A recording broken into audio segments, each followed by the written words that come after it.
Hello guys, कैसे हैं आप सब लोग। स्वागत है आप सभी लोगों का हमारे यूट्यूब चैनल में जिसका नाम है एवन सर। और मैं हूं आकाश शर्मा। आज आप लोगों को लेकर आया हूं NEET biology top 50 objective questions. ये ऑब्जेक्टिव क्वेश्चंस करके आप लोग बता रहे हैं हम कि आपकी बहुत अच्छी रैंक आ सकती है और इस टाइप के जो क्वेश्चंस हैं वो आपके लिए बहुत हेल्पफुल हो सकते हैं। तो 17 जुलाई नीट का जो एग्ज़ाम है उसमें जो क्वेश्चंस पूछे जाएंगे कुछ इसी तरीके के क्वेश्चंस आएंगे। तो अगर आप इन 50 में से, मैं बता रहा हूँ, अगर आप लोगों ने 30 प्रश्न भी कर लिए तो आप यकीन मानिए कि आप लोगों का जो नीट का एग्ज़ाम है उसमें बायोलॉजी वाला जो स्कोर है आप बहुत अच्छा कर पाएंगे। और जो मैं आज आपको कॉन्सेप्ट सिखाऊंगा, जो आज चीज़ मैं आप लोगों को बताऊंगा, उसके माध्यम से आप लोगों को बहुत सारी नॉलेज मिलने वाली है। तो आप प्लीज़ इस वीडियो को लास्ट तक जरूर देखना, जिससे जो मैं आप लोगों को समझाना चाहता हूँ वो आप अच्छे से समझ पाएँ। वीडियो से पहले हो सकता है कि आप ऐसे निराश हों, लेकिन वीडियो के बाद आप देखेंगे कि आपको बहुत कुछ आ चुका होगा। 50 क्वेश्चन कराऊंगा, कॉन्सेप्ट सिखाऊंगा, उसके साथ साथ में आप लोगों को ऐसे ऐसे लॉजिक बताऊंगा, क्वेश्चंस करने का तरीका बताऊंगा, जिससे आपका कोई सा भी एग्ज़ाम क्यों ना सही, चाहे ये नीट का हो, चाहे एएमयू का एग्ज़ाम हो, चाहे अदर कोई सा भी एग्ज़ाम हो, आप उन सभी एग्ज़ामों को अच्छे तरीके से ज़रूर कर पाएंगे। तो आइए चलते हैं बिना टाइम वेस्ट करते हुए अपने क्वेश्चंस की तरफ। तो हम अपने क्वेश्चंस की तरफ आ चुके हैं, जहां पर आपको दिखाई दे रहा होगा टॉप 50 क्वेश्चंस फॉर नीट। और यहां पर आपको एएमयू का भी दिखाई दे रहा है। आपको बता दें, मेरा चैनल है एवन सर, यूट्यूब चैनल पर है। आप इसे ये आकर आप सब्सक्राइब कर सकते हैं। यहाँ पर आपको बहुत ही स्टडी से रिलेटेड वीडियो और भी इन्फॉर्मेशन, नीट की पूरी इन्फॉर्मेशन आप लोगों को उपलब्ध हो जाएगी। ठीक है, तो आइए बिना टाइम वेस्ट करते हुए क्वेश्चंस की तरफ चलते हैं। हमारा पहला प्रश्न है, कोशिका भित्ति का मुख्य अवयव जो पौधों को संरचनात्मक शक्ति प्रदान करता है वह है रेशेदार। तो देखो, इसका कहने का मतलब क्या है, पहले हम उसे समझ लेते हैं, क्योंकि मैं आज आप लोगों को कॉन्सेप्ट भी सिखाऊंगा। ठीक है, आइए। तो आपको बता दें कि ये जो कोशिका भित्ति है, कोशिका भित्ति पाई जाती है पौधों में। पौधों की कोशिका भित्ति जो होती है वो बनी होती है सेलुलोज की। ठीक है, और सेलुलोज जो होते हैं वो होता है एक प्रकार का पॉलीसेकेराइड। तो पहले वाले जो प्रश्न है इसका जो आंसर आएगा वो ऑप्शन आएगा सी, पॉलीसेकेराइड आएगा। ठीक है, तो आई थिंक आप लोगों को पहला जो पॉइंट है वो बिल्कुल क्लियर हो गया होगा। इसमें कुछ और इन्फॉर्मेशन बता देता हूँ कि पौधों की कोशिका भित्ति जो होती है उसकी कोशिका भित्ति के चारों ओर ये जो भाग है, देखिए ये जो भाग है ये दृढ़ता प्रदान करता है कोशिका को, उसको शक्ति प्रदान करता है, कोशिका को सुरक्षा प्रदान करता है। तो कोशिका भित्ति के जो काम है वो भी मैंने आप लोगों को बता दिए। आइए सेकंड प्रश्न की तरफ चलते हैं। दूसरा प्रश्न है, अच्छा प्रश्न है, ध्यान से देखिएगा आप लोग। वह ऊतक किन कोशिकाओं के बने होते हैं जो सुक्रोज ले जाते हैं। तो जो सुक्रोज को ले जाएगा वो किन कोशिकाओं से मिलकर बने होंगे। तो देखिए, चालनी नलिका, साथी कोशिका और रेशे। देखो, रेशे को फाइबर बोलते हैं, साथी कोशिका को सखी कोशिका बोलते हैं, और चालनी नलिका के अंदर केंद्रक नहीं होते, ये भी आप ध्यान रखना। अगला ऑप्शन है चालनी नलिका, पेरेन्काइमा और रेशे। ठीक है, तो पेरेन्काइमा जो होती है ये सजीव कोशिका होती है, ध्यान रखना। और रेशे जो होते हैं ये मृत कोशिका होती है, ये भी ध्यान रखना। चालनी नलिका ऑप्शन सी, साथी कोशिका और पेरेन्काइमा। तो आपका जो ऑप्शन होगा वो ऑप्शन होगा ये वाला, सी वाला। ठीक है, तो ऑप्शन सी इसमें जाएगा। आइए अगले प्रश्न की तरफ हम चलते हैं। अच्छा प्रश्न है, वह कार्बनिक पदार्थ कौन से हैं जो कि हमारे शरीर में एंजाइम का कार्य करते हैं। तो एंजाइम का कार्य जो हो करेंगे वो हमारे शरीर के अंदर कौन करेंगे, ये आप लोगों को बताना है सोच और समझ कर। तो इसका आंसर आएगा विटामिन। तो विटामिन जो होते हैं वो हमारे शरीर में एंजाइम की तरह काम करते हैं। ठीक है, अगले प्रश्न की तरफ चलते हैं। अगला प्रश्न क्या कह रहा है, बताइए। जिन पौधों के रंध्र, रंध्र का मतलब स्टोमेटा, धसे होते हैं वह किस वर्ग में आते हैं। तो यहाँ पर पौधों के कुछ वर्ग दे रखे हैं, तो आपको बताना है कि कौन से वर्ग के अंदर आएंगे। तो देखो, मरुद्भिद, मरुद्भिद वो होते हैं जो शुष्क स्थानों पर पाए जाते हैं। ठीक है ना, तो आपको बता रहे हैं जैसे नागफनी वगैरह हो गया, कैक्टस वगैरह जो हैं वो इसी में आ जाते हैं, और इसका आंसर जो होगा वो मरुद्भिद ही होगा। जलोद्भिद वो होते हैं जो जल में मिलने वाले पौधे होते हैं, और समुद्रभिद जो होते हैं वो होते हैं जो नॉर्मल मैदानी इलाकों में पाए जाते हैं। तो इसका जो ऑप्शन है वो हो जाएगा ए। ठीक, अगला है, पौधों को सक्रिय करने वाली प्रकाश की कौन सी वेव है। अच्छा प्रश्न है। तो इसका जो वेव का जो नाम आपको जो बताना है वो आप बता सकते हैं। आई थिंक जो इसका आंसर है वो बी है, ठीक है, 400 से लेकर 800 के बीच में। आइए नेक्स्ट क्वेश्चन की तरफ चलते हैं। अगला प्रश्न भी काफ़ी अच्छा है।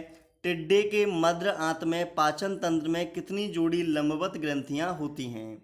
तो आप बताएंगे जो लंबवत ग्रंथियां पाई जाती हैं वो मिल जाती हैं भाई 6। कितनी मिलेंगी? बोलो। 6 मिलेंगी, ठीक है। अगला, पादपों में पुष्पन की अनुक्रिया विशिष्ट पदार्थ के इस्तेमाल से होती है, वह है? बहुत अच्छा प्रश्न है और इस प्रश्न को आप लोग ज़रूर करें ना, क्योंकि ये जो प्रश्न है बहुत ही इम्पोर्टेंट क्वेश्चन है। तो आपको बताना है पौधों में पुष्पन की जो अनुक्रिया है वो विशिष्ट पदार्थ के इस्तेमाल से होती है, वह विशिष्ट पदार्थ जो है वो कौन सा है, ठीक है। तो ये जो ऑप्शन ये नहीं, ये वाला जो 7 वाला क्वेश्चन है, जैसा कि आपको पता होगा पहले भी हमने आपको बहुत सारी वीडियो बनाकर दी हैं, उन वीडियो में भी मैं आप लोगों को होमवर्क क्वेश्चन देता था। तो आज के लिए जो होमवर्क क्वेश्चन है वो ये वाला 7 वाला है, ठीक है। अगला है, समसूत्री विभाजन में केंद्रक और केंद्रक झिल्ली लुप्त हो जाती है, तो कहाँ पर हो जाती है ये? तो आप बताएंगे ये हो जाती है प्रोफेस अवस्था में, ठीक है। अगला है, प्राणी जगत कौन सा है? प्राणी जगत में, अरे यार ये तो ऊपर चला गया। प्राणी जगत में सबसे बड़ा फाइलम है, तो कौन सा सबसे बड़ा फाइलम है? तो आप कहेंगे संधि उपांग वाले जीव। संधि उपांग वाले जीव को हम ऑर्थोपोडा बोलते हैं। क्या बोलते हैं? ऑर्थोपोडा। और ऑर्थोपोडा के अंदर विभिन्न प्रकार के कीड़े मकोड़े आ जाते हैं। पृथ्वी पर 85% जो जंतु जातियां हैं वो हमारे ऑर्थोपोडा के अंतर्गत हैं, तो सबसे बड़ा यही होगा। सखंड कृमि जो होता है वो एनिलिडा को बोला जाता है। एनिलिडा के अंतर्गत केंचुआ को रखा गया है। और सबसे पहले हृदय परिसंचरण तंत्र या फिर रक्त परिसंचरण तंत्र की जो खोज हुई थी वो इसी में हुई थी, ठीक है। बंद परिसंचरण तंत्र मिलता है केंचुआ में। छिद्रघर जीव, छिद्रघर जीव का मतलब शरीर पर अनेक छिद्र पाए जाते हैं, स्पंज में पाए जाते हैं और स्पंज को पोरीफोरा बोलते हैं। इसके अंतर्गत एक एग्जाम्पल भी दे दिया है, साइकोन। गोलकृमि को निमेटोडा बोलते हैं और इसके अंतर्गत एस्केरिस रखा गया है और एस्केरिस को ही गोलकृमि बोल देते हैं। और चपटे कृमि, चपटे कृमि के अंतर्गत हमारा फिरता कृमि आ जाता है, लेकिन इसका आंसर जो है वो है ऑप्शन ए, ठीक है। बहुत सारे एक ही मतलब क्वेश्चंस में अनेक क्वेश्चंस आपको दिखाई दे रहे होंगे। अगला प्रश्न है, एड्स HIV बीमारी सबसे पहले देखी गई थी, तो ये सबसे पहले कहाँ पर देखी गई थी ये आपको बताना है। तो इसका जो आंसर है वो आंसर आपको जैसा कि पता ही होगा कि अमेरिका के अंदर देखी गई थी, USA में, कैलिफोर्निया में। और भारत में 1986 के अंदर ये बीमारी देखी गई थी। और आपको बता दें कि भारत में अनेक प्रकार की ही ये बोलेंगे कि लैंगिक शिक्षा के अभाव के कारण हमारे भारत में एड्स के जो पेशेंट हैं वो काफ़ी ज़्यादा हैं, ठीक है। चलिए, यहाँ पर कुछ मैंने कॉन्सेप्ट दे रखे हैं। यहाँ पर दूध है, ये अंडा है। दूध और अंडा जब आपस में मिल जाते हैं तो पूर्ण भोजन का निर्माण करते हैं। तो दूध के अंदर किस चीज़ की कमी होती है? आयरन की कमी होती है। उस आयरन की कमी को पूरा करने के लिए अगर दूध के अंदर अंडा डाल दिया जाए तो उसके बाद में जो बनता है वो पूर्ण भोजन बन जाता है, ठीक है। आइए, मुझे थोड़ी सर्दी हो गई है लेकिन मैं फिर भी आप लोगों के लिए वीडियो बना रहा हूँ जिससे कि आप लोगों को नॉलेज मिल सके, ठीक है। आइए, ये आपको दिखाई दे रहा होगा कि मोती जो बनता है वो बनता है ऑयस्टर से। ये आपके लिए कॉन्सेप्ट बन गया। माइक्रोन्यूट्रेंट जो मैग्नीज है, मैग्नीज को माइक्रोन्यूट्रेंट के अंतर्गत रखा जाता है। अगला है क्वेश्चन नंबर 11, प्रकाश संश्लेषण का समग्र समीकरण है। समग्र मतलब पूरा कंप्लीट समीकरण कौन सा है? सही सही। तो आपको यहाँ पर देखना है, चेक करना है कौन सा आपको दिखाई दे रहा है। तो 6CO2, 12H2O, सनलाइट, क्लोरोफिल, ये बन गया ग्लूकोज, ये जल बन गया, ये हमारा ऑक्सीजन बन गया। तो ऑप्शन ए, ऑप्शन ए बिल्कुल सही है कि 6 carbon dioxide, 12H2O, sunlight, chlorophyll आपस में जब मिलते हैं तो ग्लूकोज, जल और ऑक्सीजन का निर्माण हो जाता है। अच्छा प्रश्न था। अगला, लोहा अधिक किस में मिलता है? तो बताएंगे खजूर में। कैसे मिलेगा? खजूर में। अगला, एक मनुष्य जिसका रुधिर वर्ग AB है वह रक्त प्राप्त कर सकता है उस मनुष्य से जिसका ब्लड ग्रुप हो। कैसा हो? कैसा हो बताइए? तो उसका प्राप्त करेगा जिसका ब्लड ग्रुप AB हो। तो AB वाला जो होता है वो AB वाले से ही लेता है, ठीक है। किससे लेगा? AB वाले से ही लेगा। ये देखो, मैंने आप लोगों को एक कॉन्सेप्ट सिखाया था कि AB जो ब्लड ग्रुप होता है ये सर्वग्राही होता है। तो से सर्वग्राही है, तो अगर आप गौर से देखें तो ओ, ए बी, ए और बी दोनों, तो इस हिसाब से अगर देखा जाए तो आंसर हमारा जो आएगा वो आना चाहिए ये सभी, क्योंकि ए बी वर्ग वाला जो है ये तो सर्वग्राही है, और सर्वग्राही का मतलब होता है कि ये सभी से ब्लड ग्रुप को ले सकता है। ठीक है, तो ऑप्शन जो आएगा वो 12 का डी आएगा। आइए अगला है, वह पौधे जो दूसरे के भरोसे जीवित रहते हैं परंतु उनसे पोषण पर निर्भर नहीं करते, उन पौधे को हम क्या बोलते हैं? तो उन पौधे को कहा जाता है एपीफाइट्स।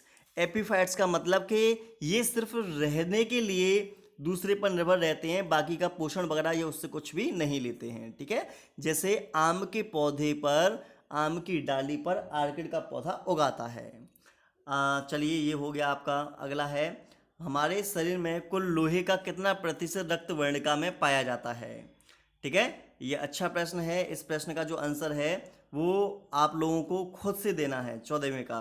ठीक है, अगला है, रक्त को शुद्ध किया जाता है, तो रक्त को शुद्ध करते हैं हम डायलाइसिस के माध्यम से। अपोहन की क्रिया से जब कोई व्यक्ति एल्कोहल का सेवन ज़्यादा करता है या किसी कारणवश किडनी खराब हो जाती हैं तो डायलिसिस कराई जाती है और उसके रक्त में से अशुद्धियाँ जो होती हैं उसको बाहर निकाला जाता है। अगला है 16वां, एनसाइक्लोस्टोमा एक प्रचलित नाम है, ये किस चीज़ का नाम है? तो आपको बता दें ये नाम है इसका हुक वर्म का नाम है। फाइलेरिया कृमि जो होता है इसको बुचेरेरिया बोलते हैं, राउंड वर्म जो होता है उसको हम एस्केरिस बोलते हैं। आइए, एक बीजपत्री के तने जड़ पत्तों में नहीं होता, मतलब एक बीजपत्री में जड़, तने में जड़ और पत्ते में नहीं होगा, क्या चीज़ नहीं होगी? तो बताएंगे कॉलिन कायमा। कॉलिन कायमा जो होता है वो एक बीजपत्री पौधों के अंतर्गत नहीं मिलता। कौन सा फॉसिल्स जीवाश्म नहीं है, ये आपको बताना है। कौन सा नहीं है? तो आप शायद जानते होंगे, होमो हैबिलस ये भी जीवाश्म है, होमो इरेक्टस ये भी जीवाश्म है, लेकिन होमो सैपियंस ये मानव का नाम है, ये हमारा नाम है, हम जीवाश्म नहीं हैं, हम जिंदा हैं। तो ऑप्शन बी। अगला है, कौन जीवन की उत्पत्ति सिद्धांत से जुड़े नहीं हैं? ठीक है, तो आप जब भी इस टाइप के क्वेश्चंस करें तो एक चीज़ ध्यान रखें कि क्वेश्चंस को पूरा ज़रूर पढ़ें। जब पूरा आप ज़रूर पढ़ेंगे तो आपको नेगेटिव वाले जो क्वेश्चंस होंगे वो आपको बहुत दिखाई देंगे एग्जाम में। ठीक है, तो देखो एआईओपेरिन, हेल्डेन, स्टेने मिलर, ये तीनों तो जीवन की उत्पत्ति सिद्धांत से जुड़े हुए हैं, लेकिन जॉन रे जो हैं ये सिद्धांत से जुड़े हुए नहीं हैं, तो आंसर जो आएगा 19 का डी आएगा। आइए अगला है, ऑक्सीटोसिन पिट्यूटरी से निकलता है, यह है क्या है ये? तो आपको बता दें यह एक ऑक्टा पेप्टाइड है। ऑक्टा पेप्टाइड का मतलब इसमें आठ प्रोटीन के 8 एमिनो मौजूद होते हैं। मधुमक्खी का नाम सही नहीं है, तो आप लोगों को ये बताना है कि कौन सा नाम सही नहीं है। तो मेरे हिसाब से मधुमक्खी का नाम सही नहीं है, एपिस इंडिका होता है, एपिस मेलिफेरा होता है, एपिस क्रिटेरिया, इसका जो आंसर है वो सी आएगा। आइए अगला, निम्न 22 वाला क्वेश्चन है, निम्न पादप और जंतुओं में विभाजन करने वाले कौन से गलत लक्षण हैं? ध्यान से देखना, पादप और जंतु में विभाजन करने वाले कौन से गलत लक्षण हैं? जंतुओं में प्लास्टिड, देखो सोच कर देखो, क्या प्लास्टिड क्लोरोप्लास्ट जंतुओं में मिलता है? नहीं ना, तो इसका आंसर आ जाएगा सी। अगला है यहाँ पर उपजगत फेनेरोगेमी, तो फेनेरोगेमी के अंतर्गत जिम्नोस्पर्म आते हैं और एंजियोस्पर्म आते हैं, इस चीज़ को भी आप ध्यान रखना। यहाँ पर आपको और कुछ इंपॉर्टेंट चीज़ें मिल जाएंगी, जैसे सिस्टम नेचुरली जो पुस्तक है वो किसने दी थी? कैरोलस लिनियस ने दी थी। ठीक है, और यहाँ पर ये दे रखा है CNS, CNS का मतलब central nervous system, central nervous system के अंतर्गत ब्रेन आता है और स्पाइनल कॉर्ड आता है। ठीक है, अगला प्रश्न आप देखेंगे, अच्छा प्रश्न है, जुड़े हुए पैरों वाले जंतु समूह में सम्मिलित नहीं है, कौन नहीं है? तो आपको बता दें जुड़े हुए में से नहीं है ऑक्टोपस, क्योंकि ऑक्टोपस जो होता है वो मोलस्का संघ का प्राणी है, बाकी की झींगा मछली, ड्रैगन फ्लाई, मच्छर ये सभी ऑर्थोपोडा के अंतर्गत आते हैं। अगला, कौन सा मृत्स्य वर्ग से नहीं आता है? तो सोच कर देखेंगे तो कौन सा मृतस्थ वर्ग में नहीं आता। सोचिए और उसके बाद में मुझे आंसर बताइए। देखो इसमें आपको बहुत सारे ऑप्शंस दिखाई दे रहे होंगे, ठीक है। देखिए जेलीफिश जो है वो नहीं आएगी, स्टारफिश भी नहीं आएगी, व्हेल भी नहीं आएगी, झींगा मछली भी नहीं आएगी। तो ऊपर की जो मछलियां हैं ये तो वास्तविक मछलियां होती हैं, नीचे जो आपको दे रखी है झींगा मछली, व्हेल, स्टारफिश, जेलीफिश, ये कोई भी मछलियां नहीं होती हैं, ठीक है। ध्यान रखना इस चीज़ को। अगला प्रश्न है कौन पक्षी नहीं है। पक्षी नहीं है तो आपको बताएं शुतुरमुर्ग पक्षी है, पेवोक्रेस्टस को मोर बोलते हैं, ये हमारे भारत का राष्ट्रीय पक्षी है, ठीक है। पेवोक्रेस्टस मोर है। गुंजन पक्षी सबसे छोटा पक्षी होता है, लेकिन चमगादड़ जो होती है ये कोई पक्षी नहीं होता, ये स्तनधारी होता है, ये अपने बच्चे को दूध वगैरह पिलाता है, ठीक है।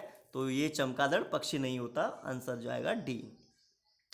प्रतिवर्ती चाप संबंध आगत तंत्रिका और निर्गत तंत्रिका के बीच कहाँ होता है। तो देखो आपको बता रहे हैं सूचना का आदान प्रदान जो होता है या आप बोले प्रतिवर्ती चाप को जो कंट्रोल करता है वो मेरुरज्जु करता है, स्पाइनल कॉर्ड करता है, तो इसका आंसर सी आएगा। अगला आमाशय की भित्ति में स्थित जठर ग्रंथियों के पाचक रस कौन से हैं। ध्यान से देखिएगा, पाचक रस की अगर हम बात करेंगे तो पित्तरस नहीं मिलता, वो तो लिवर में मिलता है। यहाँ पर इंसुलिन ये भी नहीं मिलेगा। अगर हम बात करें किसकी, एमाइलेस, HCl, पेप्सिन, सोचोट्रिप्सिन, थोड़ा विचार कीजिए भाई सब लोग। एमाइलेस, HCl और पेप्सिन, इसका जो मुझे ऑप्शन जो लग रहे हैं वो ऑप्शन ही मुझे गलत लग रहे हैं। इसमें आप क्या काम कर सकते थे, देखो ये कैसे बनेगा, यहाँ पर मुझे इस चीज़ में डाउट है कि यहाँ ट्रिप्सिन नहीं आएगा। अगर आप ट्रिप्सिन को हटा देंगे तो ऑप्शन सी मेरा सही हो जाएगा। हाइड्रोक्लोरिक अम्ल होता है, एंजाइम पेप्सिन होता है और म्यूकस होता है, तो इस तरीके से ही बना सकते हैं आप, ठीक है। अगला है कार्पल्स। कार्पल्स को आप अंडप बोलते हैं, तो स्टिग्मा, स्टाइल, ओवरी, ठीक है, ये तो हमारे हो जाएंगे स्त्रीकेसर के भाग, जो पुष्प का मादा भाग होता है। पुंकेसर पुष्प का नर भाग होता है, ये फिलामेंट, योजी और परागकोश से मिलकर बना होता है। श्वसन वर्णक जैसा कि आपको पता है हीमोग्लोबिन होता है, हीमोग्लोबिन में के अंदर आयरन धातु पाई जाती है, ये विशेष प्रकार की प्रोटीन होती है जो कि ऑक्सीजन के परिवहन में हेल्प करती है। हाइड्रा में प्रजनन होता है पुनरुद्भवन द्वारा और मुकुलन द्वारा, इस कॉन्सेप्ट को भी आप जानते ही हैं। तंत्रिका कोशिका न्यूरॉन में नहीं पाया जाता, क्या चीज़ नहीं मिलेगी। एक्सोन होता है, डेंड्राइट होता है, लेकिन दो न्यूक्लियाई मतलब दो केंद्रक नहीं होते, तो ऑप्शन सी। अगला है असीम केंद्रक कोशिका में नहीं पाया जाता, तो क्या चीज़ नहीं पाई जाएगी, तो आपको जैसा कि पता होगा असीम केंद्रक कोशिका का मतलब है प्रोकैरियोटिक कोशिका, और प्रोकैरियोटिक कोशिका जो होती है उसके अंदर न्यूक्लियर मेम्ब्रेन नहीं पाई जाती, मतलब कि केंद्रक झिल्ली नहीं पाई जाती, ठीक है। अगला है कौन जीव अकशेरुकी नहीं है। बहुत अच्छा प्रश्न है। जो राजासुरस होता है वो डायनासोर का ये कंकाल है, और डायनासोर जो थे वो कशेरुकी प्राणी थे, ठीक है। ट्राइबोलाइट, अमोनाइट जो हैं ये अकशेरुकी हैं। तो हिप्पोकैम्पस ध्यान रखना मृतस्थ वर्ग में रखा जाता है, और व्हेल मछली जो होती है वो स्तनी वर्ग में रखी जाती है, ठीक है। आइए, पर्यावरण पर दबाव कम करने में किस आर वाले शब्द की प्रणाली का प्रयोग नहीं किया जाता है। अच्छा प्रश्न है, सोचना है, विचार करना है, आंसर देना है। तो रिड्यूस, रिसाइकल, रीयूज और रिफ्यूज, ये चार आपके पास ऑप्शन है। रिड्यूस कम उपयोग, हाँ इसका इस्तेमाल होता है। रिसाइकल इसका होता है, रीयूज इसका होता है, लेकिन रिफ्यूज का इसका इस्तेमाल नहीं किया जाता। अगला है कौन आत्मघाती थैली है। तो देखो गोल्जी काय को बोलते हैं कोशिका का पुलिस, माइटोकॉन्ड्रिया को कहा जाता है ऊर्जा ग्रह या बिजली ग्रह, क्लोरोप्लास्ट को बोलते हैं कोशिका का रसोई ग्रह, और लाइसोसोम को बोलते हैं कोशिका का एटम बम या सफाई कर्मी, और यही होती हैं आत्मघाती थैलियाँ। तो आंसर जो होगा 32 का वो होगा डी, ठीक है। कुछ अन्य इन्फॉर्मेशन सी अर्चिन जो होती है वो एकाइनोडर्मिटा के अंतर्गत रखी गई है। कुछ यहाँ पर भी आप लोगों को इन्फॉर्मेशन मिल जाएगी जो काफ़ी इंपॉर्टेंट है, जैसे कि कूपिकाएँ जो होती हैं वो फुफ्फुस के अंदर मिलती हैं, पाइनस और साइगस जो होते हैं ये जिम्नोस्पर्म के अंतर्गत आते हैं, और आयोडीन जो होता है थायरॉक्सिन हार्मोन के लिए आवश्यक माना जाता है। ठीक है, अगला देखते हैं, केवल एक वृत्तीय गुणसूत्र पाया जाता है। तो आज जैसा कि आपको मैं डायग्राम बना के दिखा देता हूँ, जैसे मान लीजिए कहाँ गया, हाँ ये रहा मेरा डायग्राम, और यहाँ पर गुणसूत्र इस तरीके का हो, ठीक है, और यहाँ पर ये संरचना इस तरीके की हो, तो ये संरचना बन जाती है जीवाणु की, और जीवाणु के अंतर्गत वृत्तीय मतलब गोलाकार गुणसूत्र पाया जाता है। ठीक है, तो आंसर आएगा बी। 34 का देखेंगे, पौधे में जाइलम तथा फ्लोएम उत्तक पाए जाते हैं। तो किस में मिलेंगे जाइलम और फ्लोएम उत्तक? तो आप बोलेंगे ये मिल जाएंगे फर्न में। फर्न जो होता है इसको हम बोलते हैं टेरिडोफाइटा। ठीक है, आइए आगे बढ़ते हैं। अगला प्रश्न है, ब्राउन स्विस किसकी विदेशी नस्ल का एग्जाम्पल है? ब्राउन स्विस किस की विदेशी नस्ल का एग्जाम्पल है? तो जहाँ तक मेरा अंदाजा है, अंदाजा क्या 100% है, ए ऑप्शन आएगा, गाय की होती है ये। अगला यहाँ पर आपको कॉन्सेप्ट दिखाई देंगे, कॉन्सेप्ट वेरी मोस्ट इम्पोर्टेंट है। बॉम्बे डक, ट्यूना मछली ये समुद्री मछलियाँ हैं। जापानी मस्तिष्क जो होता है वो वायरस से होता है। जो गेहूँ है वो रबी की फसल होती है, और बहुविखंडन द्वारा जनन करता है वो करता है मलेरिया परजीवी। अगला है, पीले और गोल बीजों और हरे और झुर्रीदार वाले बीजों में पौधों में संकरण कराने पर F2PD में क्या लक्षण वो आता है? तो इसका लक्षण भी हम देख लेते हैं, क्या दिक्कत है। आइए 36 का 9:3:3:1 मोस्ट इम्पोर्टेंट है, पहले ही मैं कई बार करा चुका हूँ, ये पेपर में कई बार आ भी चुका है। यहाँ पर आपको ऑप्शन दिख रहा होगा, सही मिलान करना है आपको, कर देंगे। खसरा वायरस से होता है, हैजा जीवाणु से होता है, पेचिस प्रोटोजोआ से होती है। ये लीजिए हो गया। और बताइए कोई दिक्कत हो तो। कौन सा समूह वायरल रोग का है? वायरल का मतलब होता है वायरस, ध्यान रखना। जुकाम और एड्स, देखो जुकाम तो मुझे हो रहा है, मतलब ये मेरे अंदर वायरस का ये प्रभाव है, और एड्स भगवान करे मुझे तो क्या किसी को ना हो, बहुत खतरनाक बीमारी है। ठीक है, और यहाँ टेटनेस और टीबी ये बैक्टीरिया से होती हैं। मलेरिया पेचिस ये प्रोटोजोआ से होती हैं। दाद फंगस इन्फेक्शन है, खाज खुजली फंगस इन्फेक्शन है। ठीक है, आइए आगे बढ़ते हैं। कौन सा इंसेक्ट रोग हाथी पाँव को फैलाता है? हाथी पाँव बीमारी बहुत खतरनाक बीमारी है। क्यूलेक्स मच्छर इस बीमारी को फैलाता है, ये वाली बात आप ध्यान रखना। कौन सा मच्छर है बता दे रहा हूँ मैं दोबारा, क्यूलेक्स मच्छर। एनाफिलीज मच्छर से मलेरिया होता है। घरेलू मक्खी से हैजा होता है। ठीक है, और एडिस मच्छर से पीत ज्वर होता है, जिसको हम येलो फीवर बोल देते हैं।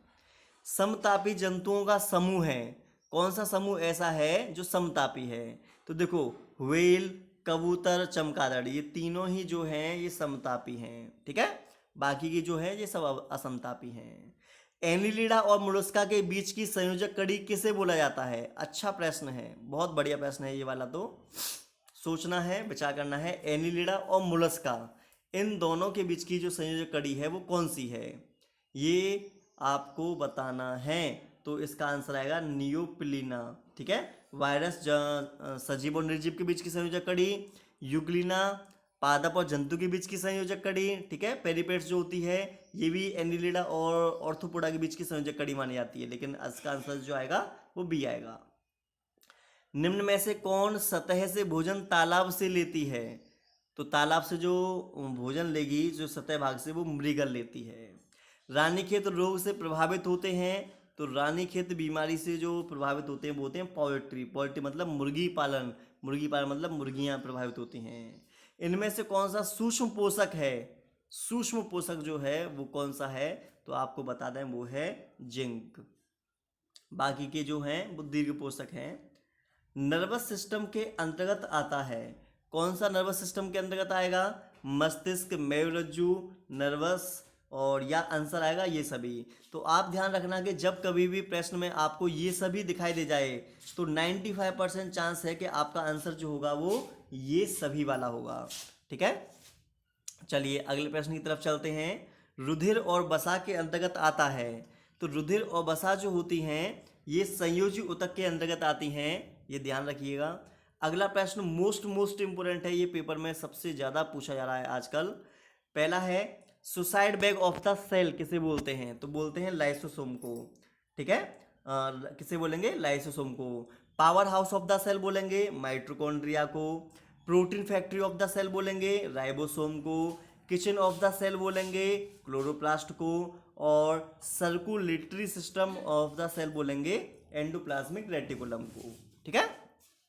तो आपको कॉलम 1 कॉलम 2 जो है ये आपको दिखाई दिया होगा, किस क्या नाम बोलते हैं ये आप आसानी से समझ पाए होंगे।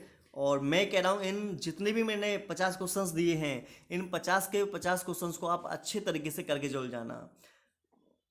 अगला है केंद्रक के अलावा डीएनए और कहाँ मिलता है? तो केंद्रक के अलावा डीएनए कहाँ मिलता है? तो डीएनए मिल जाएगा माइटोकॉन्ड्रिया में और हरित लवक में, इन दोनों में खुद का डीएनए भी पाया जाता है। अगला प्रश्न, न्यूक्लियोइड इनमें से किन में होता है? तो न्यूक्लियोइड जो मिलता है वो मिलता है जीवाणु कोशिका के अंदर, बैक्टीरिया मिलता है। 50वां प्रश्न है सेल ड्रिंकिंग के लिए कौन सा शब्द प्रयोग किया जाता है? मतलब कोई कोशिका पानी पीती है तो उसे हम क्या बोलेंगे? तो उसे बोला जाता है पिनोसाइटोसिस बोलते हैं उसे हम, ठीक है। तो इस तरीके से हमने किए 50 प्रश्न, और ये 50 प्रश्न आपके एएमयू एग्जाम जो आपका होने वाला है, ठीक है, और नीट एग्जाम जो आपका होने वाला है उसके लिए बहुत इंपॉर्टेंट है। उसके बेसिक क्वेश्चंस मैंने आप लोगों को बहुत ही अच्छे तरीके से समझा दिए हैं। तो इस वीडियो को आप अच्छे तरीके से एक बार नहीं, कम से कम हर एक व्यक्ति को जिसका कंपटीशन का एग्जाम है उसको 2 बार ये वीडियो जरूर देखनी चाहिए, क्योंकि एक बार में वीडियो में आपको नॉलेज मिलेगी, दूसरी बार में वो आपके दिमाग में सेव हो जाएगी। अगला इसी में आप लोगों को मिलेंगे इंपोर्टेंट पॉइंट्स। पहला, कोशिका की खोज किसने की थी? तो बताएंगे रॉबर्ट हुक ने की थी 1665 में। जीवित कोशिका की खोज किसने की थी? तो बताएंगे लीवेनहॉग ने की थी 1774 में। केंद्रक की खोज की थी रॉबर्ट ब्राउन ने 1831 में। जीवद्रव्य नाम दिया था प्रुकिंजे ने 1839 में। अगला नाम हमारा है कोशिका सिद्धांत। तो कोशिका सिद्धांत जो है वो स्लीडेन और स्वान 2 साइंटिस्टों ने मिलकर दिया था। सभी कोशिकाएं पूर्ववर्ती कोशिका से मिलकर बनी होती हैं, ये वाला नीट में एग्जाम में 2017 में भी पूछा गया था, ठीक है।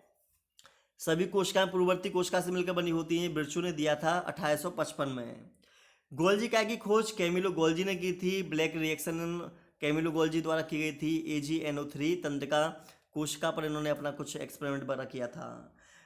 व्हिटेकर ने खोज किया था 5 जगत वर्गीकरण का। कैरोलस लिनियस जो थे इन्होंने द्विनाम पद्धति दी थी, और ये वर्गीकरण के जनक भी माने जाते हैं। और मेंडेल, ग्रेगर जॉन मेंडेल जिनका पूरा नाम है, इन्होंने मटर पर अपना अध्ययन किया था और आनुवंशिकी के जनक माने जाते हैं। और 10% का नियम ये लिंडेमान ने दिया था, और ये पर्यावरण से संबंधित है। तो आई थिंक आप लोगों को ये 11 कॉन्सेप्ट इंपोर्टेंट पॉइंट्स, बीच बीच में मैंने इंपोर्टेंट चीज़ें और भी बता रखी थी आप लोगों को, वो आपको समझ में आई होंगी।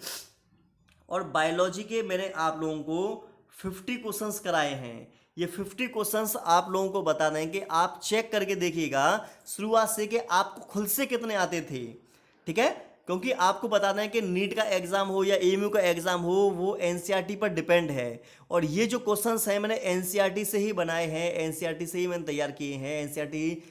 एनसीईआरटी की क्वेश्चंस हैं, तो आप लोगों को इन क्वेश्चंस को बिल्कुल भी नहीं छोड़ना चाहिए, क्योंकि आपको पता है नीट का एग्ज़ाम हो चाहे एएमयू का एग्ज़ाम हो, इसमें जो एनसीईआरटी है उसका बहुत बड़ा महत्व है। एनसीईआरटी की डायरेक्ट लाइन उठ कर आती हैं। तो मैं आप सभी लोगों से ये कहना चाहता हूँ कि जितना भी समय आप लोगों के पास बचा है, आप अच्छे तरीके से एनसीईआरटी की बुक को, एनसीईआरटी के बुक को अच्छे तरीके से पढ़िए, अच्छे तरीके से उसके क्वेश्चंस को करिए, उसके एनसीईआरटी की एक्सरसाइज को अच्छे तरीके से कीजिए, उसके जो एग्जाम्पलर हैं उनको अच्छे तरीके से कीजिए। मतलब ऑब्जेक्टिव हर टाइप के तुम्हें क्वेश्चंस करने हैं। जब भी आप क्वेश्चंस को करने के लिए बैठें या फिर जब भी आप बुक को पढ़ें, तो बुक में यह भी जानिए, आओ इन्हें सीखें, और या फिर कोई एक्सपेरिमेंट किया गया है, ठीक है, तो उन पर भी आप अपना ध्यान रखेंगे। और जब चैप्टर खत्म हो जाए तो चैप्टर की जो समरी दे रखी होती है उस समरी को भी आप अच्छे तरीके से पढ़ेंगे, तो आपको